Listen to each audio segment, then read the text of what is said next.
세상에서 가장 잔혹하고 고통스러운 글자가 있다면 그것은 인내입니다. 인내는 참는 것인데 한자어로 보면은 참을 인자를 씁니다. 참을 인.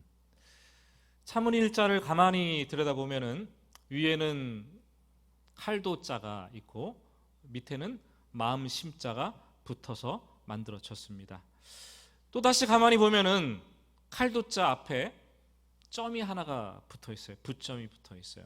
추가해서 칼은 칼인데 날이선 날카로운 칼의 모습을 그려주고 있습니다. 인내는 가슴에 날카로운 칼이 꽂혀서 심장을 도려내는 것 같음에도 불구하고 그것을 참고 견뎌내는 것, 그게 인내라는 말이죠.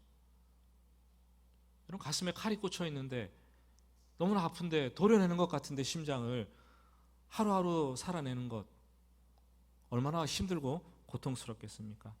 그러나 그것을 참고 견디는 것, 그것이 인내입니다. 사람들은 누구나 마음속에 하나쯤 칼을 다 가지고 있어요. 분노의 칼, 증오의 칼, 미움의 칼, 이기심의 칼, 교만의 칼.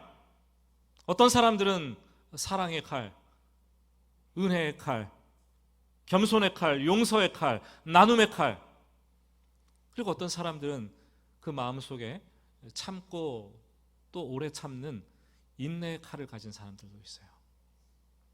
오늘 말씀은 야고보가 우리들에게 그리스도인들이 품어야 될 성품 가운데 인내에 대해서 말을 해주고 있습니다. 날카로운 칼을 우리가 품는 것처럼 인내하는 것은 쉽지 않을 거예요. 쉽지 않을 거예요. 갈라디아서 5장 말씀에서 그래서 인내를, 오래 참음을 성령의 열매로 분류를 하면서 우리의 힘 가지고는 인내할 수 없기 때문에 성령님께서 인도하시고 도와주셔야 한다라는 말씀을 하고 있습니다. 먼저 오늘 7절 말씀을 앞부분을 보겠습니다. 그러므로 형제들아 주께서 강림하시기까지 길이 참으라. 이 그러므로라는 단어는 원인과 결과를 나타내는 인과관계 접속사죠. 앞에 원인이 있고 그러므로 다음에 결과가 따라오게 되어 있습니다. 1절부터 6절까지의 말씀을 보면은 부자들에 대한 경고, 힘 있는 자들에 대한 경고였습니다. 그들이 사치하고 방종을 했죠. 그들이 가난한 자들을 억압하고 억울함을 만들어냈습니다. 고통을 주었습니다. 그래서 세상에서 가난한 사람들, 힘든 사람들은 고통받으며 울고 통곡할 수밖에 없었습니다. 그런데 그럼에도 불구하고 야고보는 참으라, 길이 참으라 말을 하죠. 언제까지 참아야 됩니까 도대체? 그랬더니 이 야고보는 주께서 강림하시기까지 길이 참으라. 강림은 재림을 얘기하죠. 세상 마지막 때가 되어서 주님께서 약속한 대로 이 세상에 다시 오시는 그때까지 참으라고 말씀하십니다. 그렇습니다, 여러분. 우리 그리스도인들의 인내는 주의 재림을 이 토대로, 기초로 하고 그것을 기다리는 것에서부터 시작하는 거예요. 기다림은 주의 재림을 기다리는 것을 토대로 합니다. 초대교회의 모습을 한번 생각해 볼까요? 초대교회의 모습을 보면은 우리 교회 성도들이 좀 그랬으면 좋겠어요. 모든 성도들이 이 한 마음과 한 뜻이 되었습니다. 그리고 모든 물건을 서로 통용했어요. 통용. 자기 것을 자기 것이라고 하지 않고 서로 유무상통했다는 말이죠. 어떻게 그럴 수 있었을까? 참 신기하지 않습니까, 여러분? 성령께서 오순절 마가다락방에 강력하게 임하셨기 때문에 성도들이 사랑의 마음이 아주 충만해져서 다른 성도를 돌아보며 베풀고 나누고 섬길 수 있었던 거죠. 그런데 그렇게 단순하게만 우리가 볼 일은 아닌 것 같아요. 초대교회 성도들은 결정적으로 주님께서 곧 오신다라는 주님의 재림을 아주 강력하게 반드시 이루어질 것이다, 우리 세대의 마음속에 믿고 있었습니다. 그 주님의 재림을 기다리고 또 기다렸어요. 여러분, 주님께서 오실 것인데, 곧 오실 것인데 물질에 대한 집착이 왜 있겠습니까? 여러분, 내가 그거 싸들고 하나님 나라 들어가겠습니까? 이 썩어질 것에 대한 집착, 주님께서 곧 재림하시는데 무슨 소용이 있겠습니까? 내 집문서, 땅문서 이거 손에 움켜쥐고 있다고 해서 주님께서 재림하시는데 뭐 칭찬하시겠어요? 아니잖아요. 그들은 사랑의 마음으로 충만해져서 서로 가진 것들을 아낌없이 베풀고 나누고 섬기며 사랑할 수가 있었습니다. 사랑하는 여러분, 이 초대교회가 시간이 점점 지나면서 교리적으로나 신앙적으로 건강하게 세워져 갔지만, 사실 초대교회가 탄생한 바로 그 직후의 성도들은 주의 재림에 대해서 너무나 과도하게 열광적으로 민감한 반응을 보였습니다. 마치 오늘날 종말론 이단들과도 비슷한 모습을 보였는데, 주께서 언제 오신다고 시간을 정해놓죠. 그들은 시간을 한계를 정해놓았기 때문에 시한부, 시한부 인생이라 그러기도 하는데 시한부 종말론 이단이라고 합니다. 시한부 종말론 이단과 초대교회 탄생 직후의 성도들의 신앙은 비슷한 점이, 흡사한 점이 여럿 있었습니다. 차이점이 있다면 초대교회 성도들은 이 주의 재림을 근거로 해서 서로 사랑이 충만해져서 어려운 사람들을 돕고 섬기며 유무상통하는 모습으로 나타났어요. 그런데 오늘날 이단들은 주의 재림을 빌미로 해서 성도들을 유혹합니다. 그래서 네가 가진 것, 물질 다 바쳐라. 그래서 갈취하고 착취를 하고 자기들의 배를 불리는 게 지금 이단들의 모습이죠. 뭐 어찌하든지 간에 우리가 부인할 수 없는 사실은 우리 기독교가 이 세상의 종말이든지 아니면 우리 개인의 종말이든지 이 종말을 핵심적인 사상으로 한다는 데는 틀림이 없다라는 거죠. 종말 신앙은 마지막 때를 기다리는 신앙이 종말 신앙 아닙니까? 좀 더 구체적으로 말하면 마지막 때 주님께서 오셔서 천국이 도래할 것을 기다리는 거예요. 다음 세상을 기다리는 거예요. 내세 신앙이라고도 그런 점에서는 얘기를 합니다. 사실 예수를 제대로 믿고 신앙생활을 시작하고 나면 성도들의 우리 이 생각은, 그리고 성도들의 삶의 이 무게중심은 이동을 하게 되어 있어요.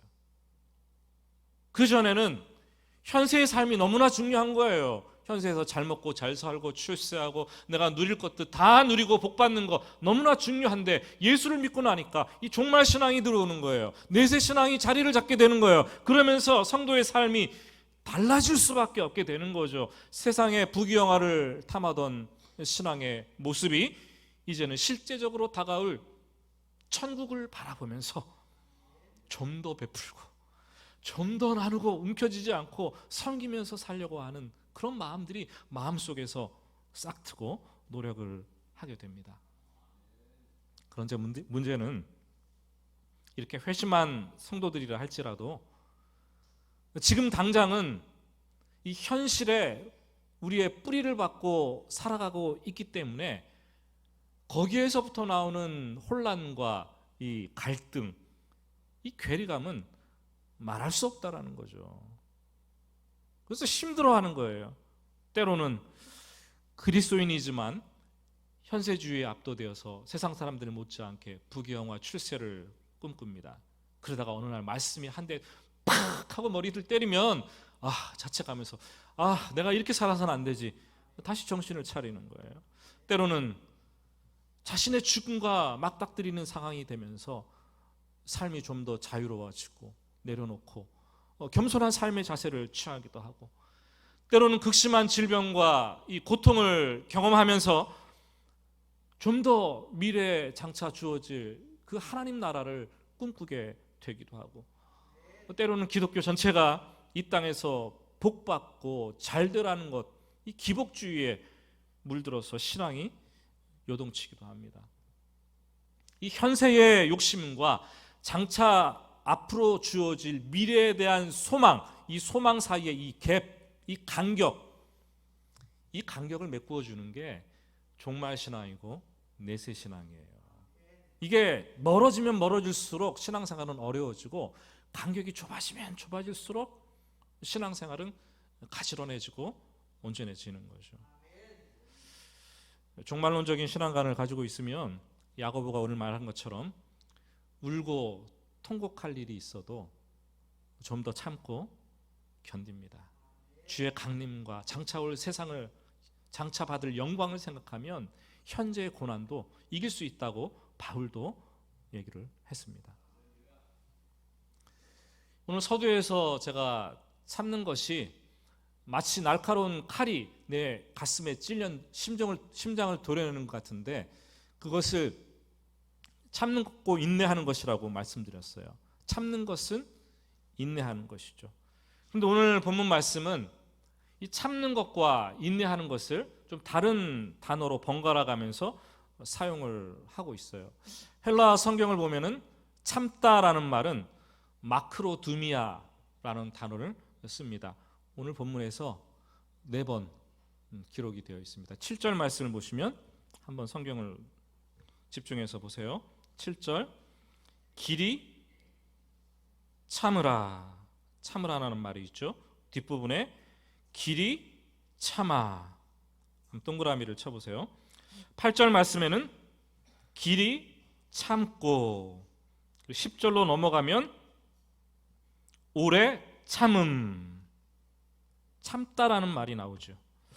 이 마크로두미아, 참다라는 말은 사람과 사람의 관계 속에서 쓰는 단어예요. 인격과 인격의 만남 속에서 참아야 될 때, 사람을 참아야 될 때 쓴다는 거죠. 예를 들면 나를 못 살게 굴고 핍박하는 사람을 참아낼 때 이 단어를 씁니다. 변덕을 부리고 진짜 모질게 구는 그 사람을 참아낼 때 참다라는 단어를 씁니다.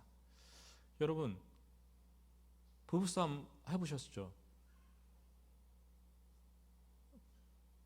뭐 아닌 것처럼 이렇게 저만 보고 계세요. 해보셨죠? 부부싸움을 하면은 누가 이깁니까, 여러분? 예? 목소리 크게 소리 지르고 화나고 그냥 픽 하고 돌아서는 사람은 지는 거예요. 그냥 아무 말 없이 진득하니 참는 사람, 이 사람이 이기는 거죠. 이기게 되시기를 주님의 이름으로 축복합니다. 예. 아멘 좀 하세요. 우리 자주 싸우시는 분들. 예.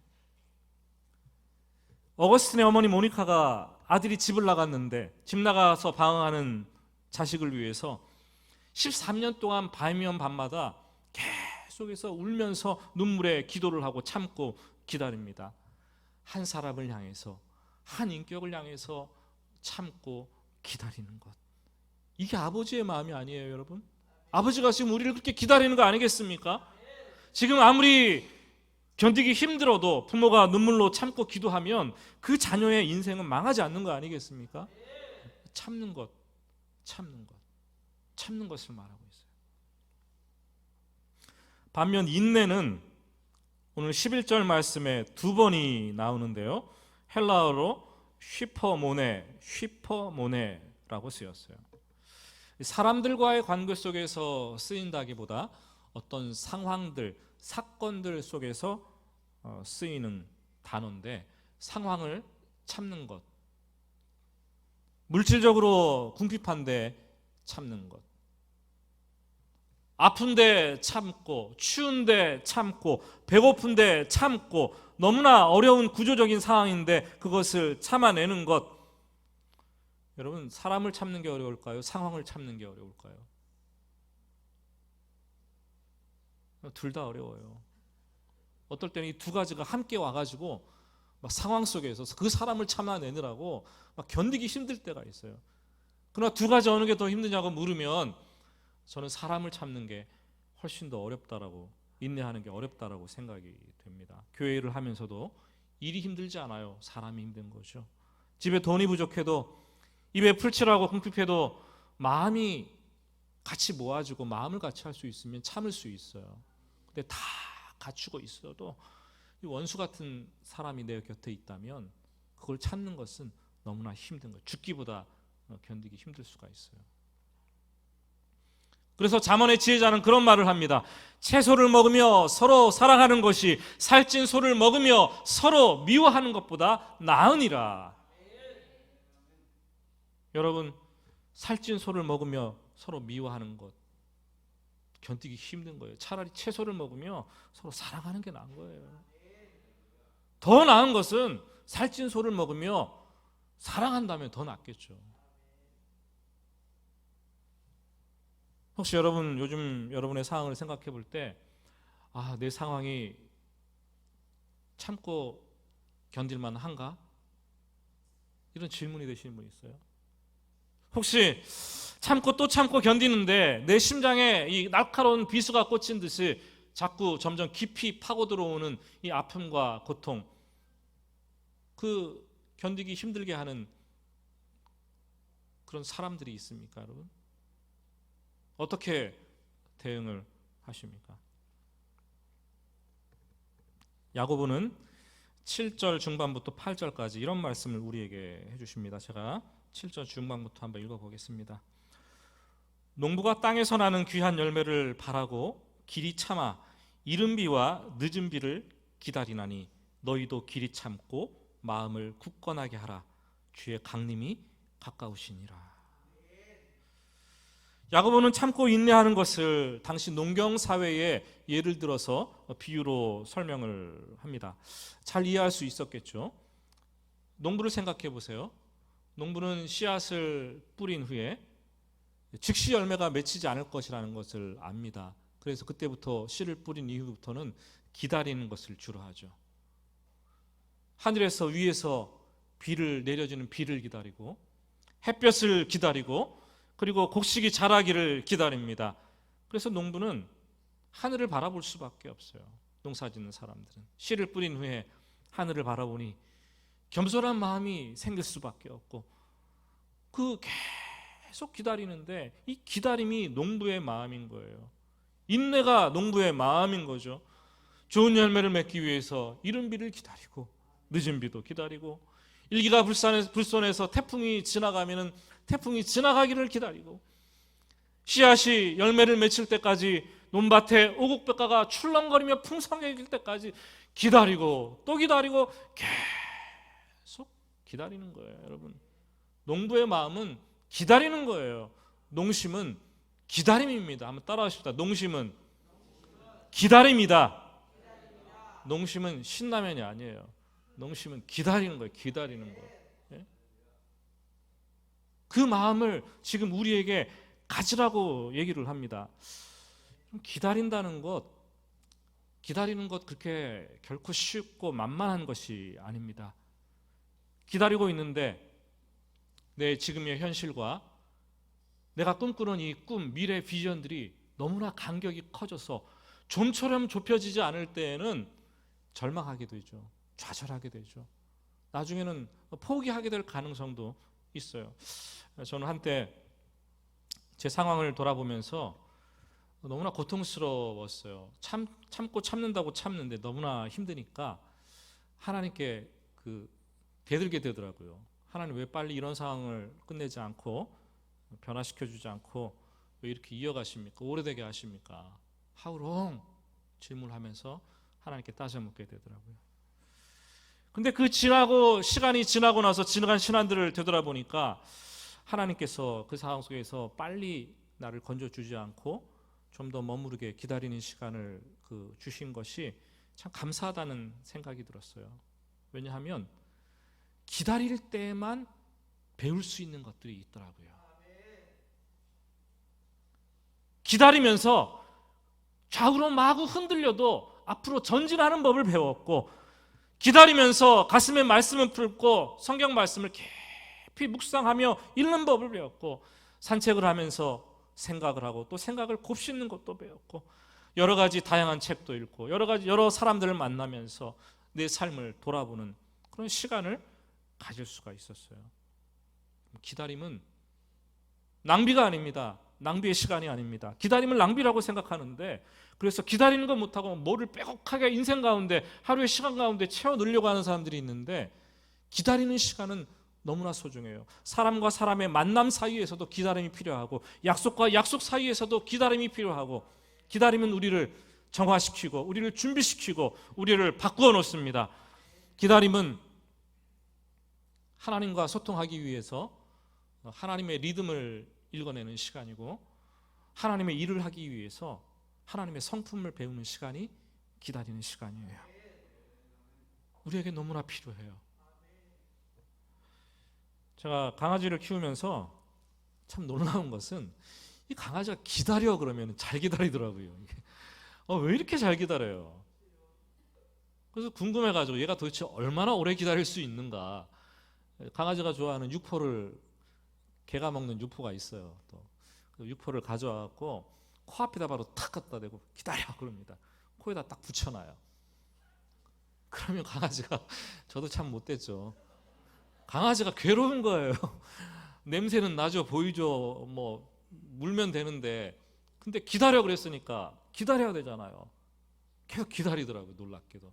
그래서 계속 밀면서 기다려 그래요. 그러면 이 강아지가 나중에 고개를 휙 돌리면서 안 봐요. 안 보고 그냥 기다려요. 한참을 기다리는 거예요. 왜 기다릴 수 있는 건가요? 훈련되어졌기 때문에. 훈련. 기다림은 훈련이 필요한 거예요. 훈련이. 기다림은 훈련되어져야 될 영적인 습관인 거죠. 기다리면서 기다릴 수 있게 만들어주는 것은 믿음이 있기 때문에, 신뢰가 있기 때문에, 소망이 있기 때문에 기다림의 열매가 맺혀지는 거죠. 기다릴 때 우리의 시간과 하나님의 시간은 많이 다릅니다. 기다릴 때 우리는 칠흑같이 어두운 시간을 보내는 것 같지만, 하나님은 우리가 보지 않는 곳에서 열심히 일을 하십니다. 우리가 기다리고 있는 순간 보이지 않는 곳에서 하나님은 그 기다리는 사람을 위해서 아주 놀랄 만한 것을 지금 준비하고 계시는 거예요. 그래서 기다림은 언제나 신비로움이 그 속에 들어있어요. 기다릴 때 중요한 것은 태도입니다. 태도. 많은 사람들이 기다릴 때 막 조바심을 가지고, 급함, 아니 조급함을 가지고 부정적인 마음으로 이게 될까? 그만둘까? 막 갈등을 하면서 막 기다리는 거예요. 그런데 기다릴 때에는 하나님을 믿고, 그게 믿음 아닙니까? 하나님께서 하신 약속의 말씀을 믿고, 그게 소망 아닙니까? 믿음과 소망을 가지고 기다리는 거예요. 믿음이 없으면 기다리지 못해요. 기다리는 중에 가장 중요한 것이 기도입니다. 기도하면 흔들리지 않아요. 기다리면서 기도하지 않으니까 포기하고 흔들리는 거죠. 지금 어떤 일들을 벌여놓고 무슨 목표를 정해놓고 기다리고 계시는 분들이 있습니까? 기도하시기 바랍니다. 기도하시기 바라요. 오순절날 마가다락방에서 120명의 문도들이 성령 받기 위해서 주님 말씀 따라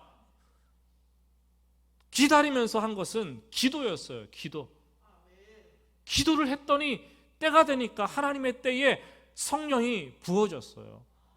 기다리면 하나님의 때에 기도의 응답을 만나게 되어 있고, 기다리면은 문이 열리게 되어 있습니다. 우리가 기다리지 못하기 때문에 길이 열리지 않는 거죠. 미리 포기하는 거죠. 다른 길을 찾는 거죠.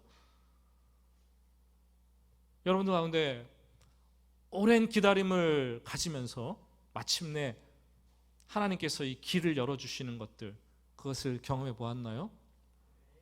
그것을 경험해 보면 그 느낌은 정말 짜릿합니다. 짜릿해요. 이게 신앙생활이구나 하는 게 느껴지는 거예요. 그런 경험을 자주 하시기를 바랍니다.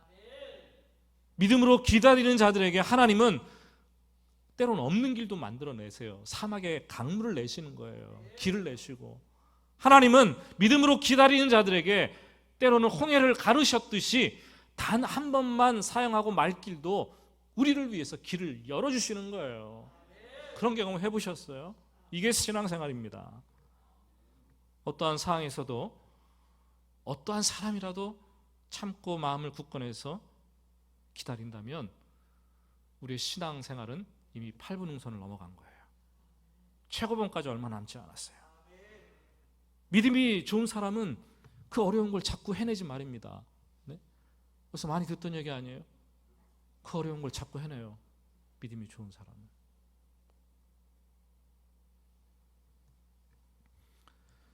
9절 말씀을 한번 볼까요? 9절입니다. 같이 한 목소리로 읽겠습니다. 형제들아 서로 원망하지 말라. 그리하여야 심판을 면하리라. 보라 심판주가 문 밖에 서 계시니라. 우리는 우리 주위에 내가 그럴 수도 있고 걸핏하면 안 되겠네, 못하겠네, 아유 죽겠다, 이거 왜 이러냐 도대체, 이렇게 불평하고 원망할 수가 있어요. 참지 못하고 견디지 못하는 데서 나오는 말의 반응이죠. 근데 그것도 오래 하다 보면은 이게 습관이 되는 거예요. 영적 습관이 되는 거예요. 참는 것도 영적 습관이지만 이 불평하고 원망하는 것도 습관이에요. 습관, 영적 습관. 이렇게 하는 사람, 참는 사람들은 계속 참고, 불평하고 원망하는 사람들은 무슨 조그만 일만 있어도 원망하고 불평하는 것을 보게 됩니다. 원망은 이 사람이나 상황에 대해서 악하게 반응하는 것인데, 9절에서는 원망만 얘기를 하고 있지만 이 불평과 원망은 떨어지지 않는 한 세트예요. 항상 같이 붙어 다녀요. 먼저 사람이나 상황을 불평합니다. 왜 이러냐, 불평을 막 하죠. 그러다 보면 이게 시간이 지나니까 이게 원망으로 나아가네요. 사람을 원망하고 내 인생을 원망하고 다 원망하는 거예요. 원망이 되니까 인생을 포기하고 싶고 사람을 그냥 갈라서서 떠나버리고 싶게 되겠죠. 오늘 말씀을 주목해서 보면은 서로 원망하지 말라, 이 서로라는 단어가 있다는 것을 보아야 되죠. 한 사람이 불평하고 원망했는데 시간이 지나니까 옆에 있는 사람까지 불평과 원망은 전염되는 거예요. 아내가 불평하고 원망했는데 남편도 원망하고 불평하는 되는 거예요. 그럼 무슨 가족이 돼요? 투덜이 가족이 되는 거예요. 불평, 불만하는, 원망하는 가족들이 되는 거예요. 교회도 마찬가지죠. 여러분들은 불평하고 원망하는 사람들이 있다면 그 사람에게 여러분의 옆을 내주지 않기를 바랍니다. 그게 여러분들이 영원히 사는 길이에요. 멀리 하시기 바랍니다. 하나님은 그러한 자를 심판하시겠다. 참 무섭죠. 우리가 죄만 심판받는 것이 아니라 우리의 불평하고 원망하는 그 기질, 그 마음, 했던 말, 행동들까지도 주께서 심판하시겠다 라고 말씀을 하십니다. 참 두려워요. 구약 민수기를 읽으면서 이스라엘 백성들이 출애굽하는 과정을 돌아봅니다. 출애굽해서 가데스 산지를 떠나서 에서의 후손들이 사는 이 에돔 땅을 지나서 가나안 땅으로 직진하려는 그런 계획을 그들은 세웠어요. 그 길은 일명 지금 킹스 하이웨이, 왕의 대로라고 불리는 길이었어요. 넓적한 신장로에다가 무역상들과 당대 군사들이 이용했던 주된 주도로였습니다. 근데 그 길로 가려고 하니까 이 에돔 사람들이, 에서의 후손들이 칼을 들고 그 길목에 버티고 서 있는 거예요. 막고 있습니다. 그래서 할 수 없어서 그 계획이 숲으로 돌아가고 다른 길을 찾았는데 호르산을 통해서, 호르산을 끼고 옆으로 이렇게 우회해서 한참을 돌아가는 광야길인 거예요. 호르산은 1440m, 얼마나 높습니까? 두 봉우리로 이루어져 있는데 크고 높고 험하기가 이루 말할 수 없는 곳이에요. 그 산지를 지나가는데 그 이스라엘 백성들이 그 길을 지나가면서 마음이 온통 막 상해갑니다. 상한 마음을 가지고 길을 걸어가니까, 인생길도 그런 거예요. 마음속에 있던 것들이 불평이 꼬리에 꼬리를 물고 막 쏟아져 나오기 시작합니다. 야, 우리 먹을 건 어디 있냐? 마실 물은 도대체 어디 있는 거지? 도대체 지금 하늘에서 만나 내리는데 이건 도대체 무슨 하찮은 음식이냐? 우리가 여기서 죽으라고 우리를 인도해냈냐? 불평을 하다 보니까 원망이 되고 하나님을 원망하게 되고 모세를 원망하게 되는 거예요. 어찌해서 우리를 이 광야에서 다 죽게 하느냐? 결국 하나님은 불뱀을 보내셔서 그들을 심판하게 하시는 것을 우리는 보게 돼요. 불평하지 마시기 바랍니다. 원망하지 마시기 바랍니다.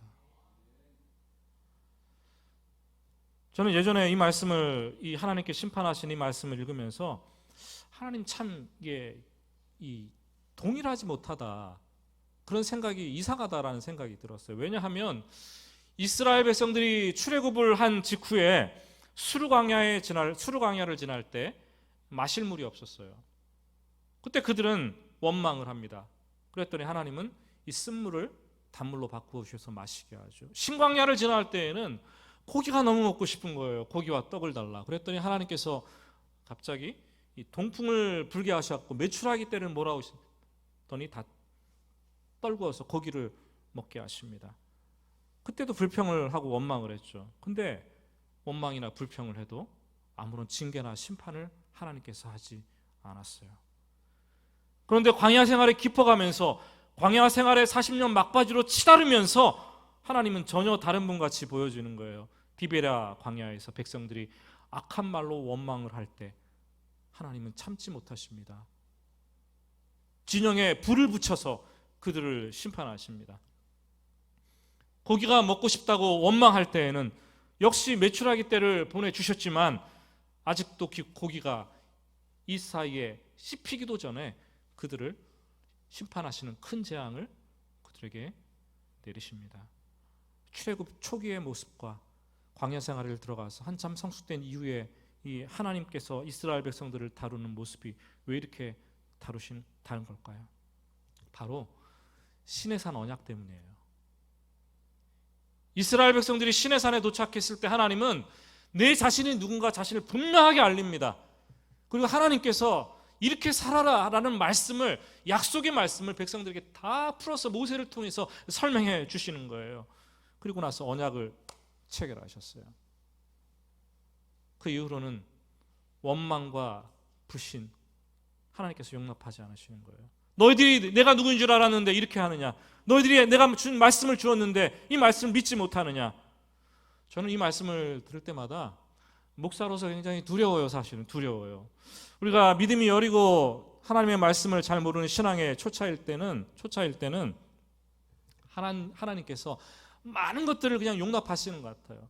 불평해도 원망해도 그냥 모르니까, 나 하나님도 모르고 하나님 말씀도 모르니까 그래, 다독거리고 또 달라면 또 주세요 하나님께서. 그러나 우리의 신앙이 성숙해지고 하나님이 누구인가를 알고 하나님의 말씀이 무엇인가를 내가 잘 파악하고 신앙의 연륜이 깊어지고 직분이 쌓이면 쌓일수록 그에 걸맞는 성도의 삶을 요청하시는 거예요.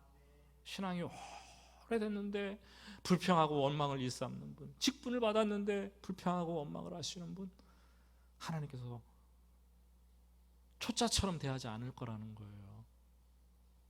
여기서 목사가 제일 조심해야겠죠. 우리 장로님들, 권사님들, 안수집사님들, 신앙의 연수가 깊은 분들, 이 말을 새겨야 됩니다. 새겨야 됩니다. 그렇다면 우리 그리스도인들이 보고 배워야 될 그 참고 인내의 모델은 누구일까요? 야고보는 욥의 인내를 보고 배우라고 얘기를 합니다. 11절입니다. 11절 말씀 같이 읽어보겠습니다. 보라, 인내하는 자를 우리가 복되다 하나니 너희가 욥의 인내를 들었고 주께서 주신 결말을 보았거니와 주는 가장 자비하시고 긍휼히 여기시는 이시니라. 고난의 대명사인 욥을 바라보면 참 가슴이 아픕니다. 모든 재물들을 다 잃게 되죠. 자녀들도 하루아침에 비명 행사를 하게 되고 자기 몸까지 가누지 못할 정도로 이 정수리에서부터 발끝까지 독창이 나서 도배가 됩니다. 그리고 욥이 모든 것들을 다 잃었는데 욥을 가까이 하고 신뢰했던 친구들마저 욥을 업신여기고, 또 욥이 평소에 얼마나 인정이 깊었는 사람이냐면 과부나 고아와 객들, 또 어린 여종들, 이런 사람들을 무심양면으로 섬겼어요. 그런데 성경은 그들조차, 여종들조차 욥을 비웃고 떠나갔다라고 얘기를 해요. 인생이 그런 거죠. 그런데 가장 가슴 아픈 장면은 욥이 사랑했던 아내가 그의 곁에서 악담을 퍼부으면서 떠나갈 때였어요. 당신이 그래도 온전함을 지키느냐? 하나님을 욕하고 나가 죽어라.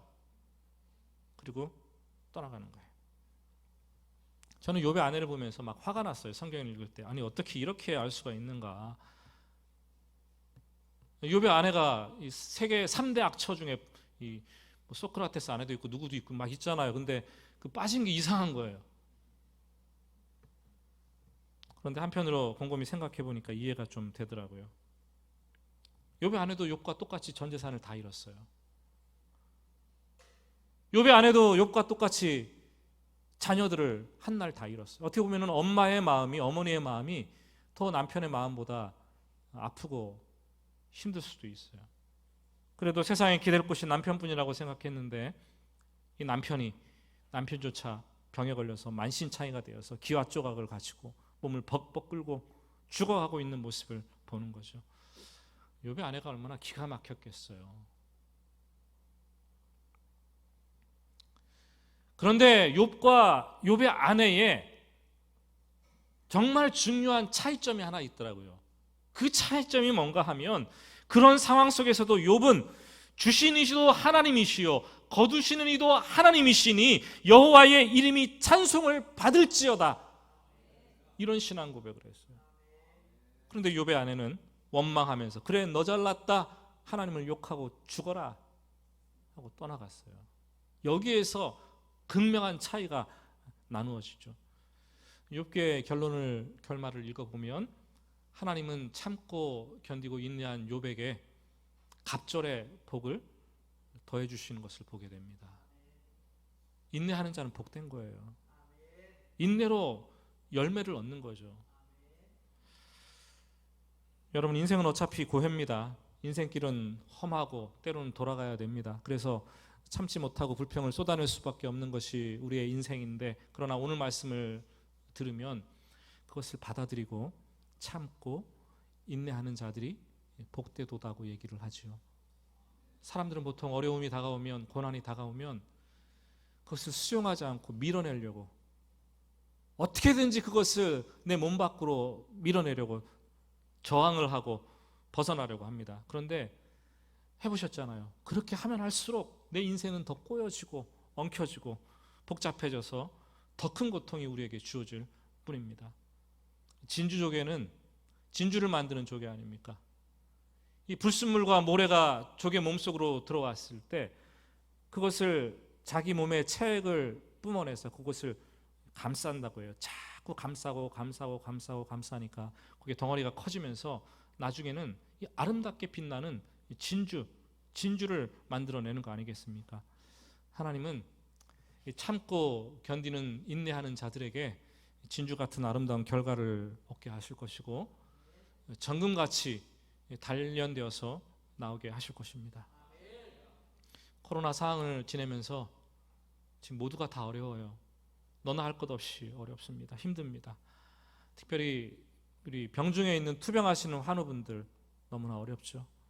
오랫동안 시험을 준비하고 있는 우리 청년들도 너무나 힘들고, 또 자녀 아기를 기다리는데 주어지지 않아서 참고 기다리는 부부들도 힘들고, 수능일을 기다리면서 공부하는 학생들은 말할 것도 없고, 알게 모르게 직장과 사업장에서 여러 가지 일들로 어려움과 고통을 겪고 있는 분들이 우리 가운데는 있습니다.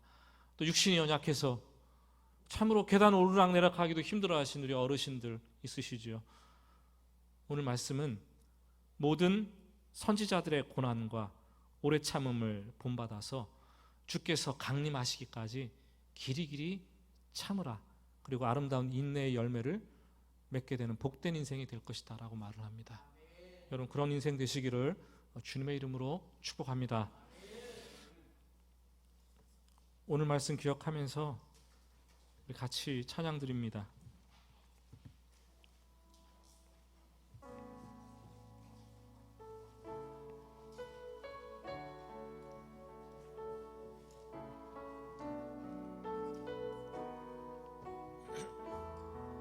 이 찬송이 우리의 고백이 되기를 원합니다. 하나님 한 번도 나를 실망시킨 적 없으시고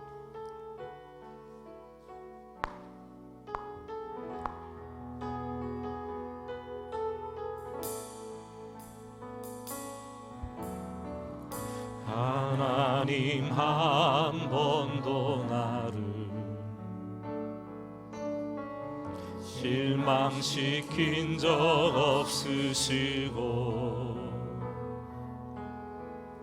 언제나 공평과 은혜로 나를 지키셨네. 지나온 모든 세월들, 지나온 모든 세월들 돌아보아도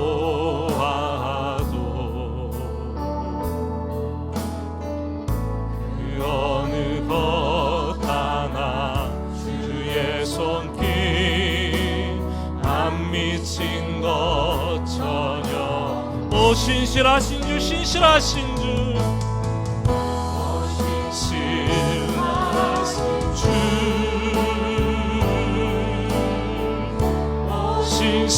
신실하신 주, 내 너를 떠나지도 않으리라. 내 너를 버리지도 않으리라. 약속하셨던 주님, 그 약속을 지키사 이후로도 영원토록 나를 지키시리라 확신하네.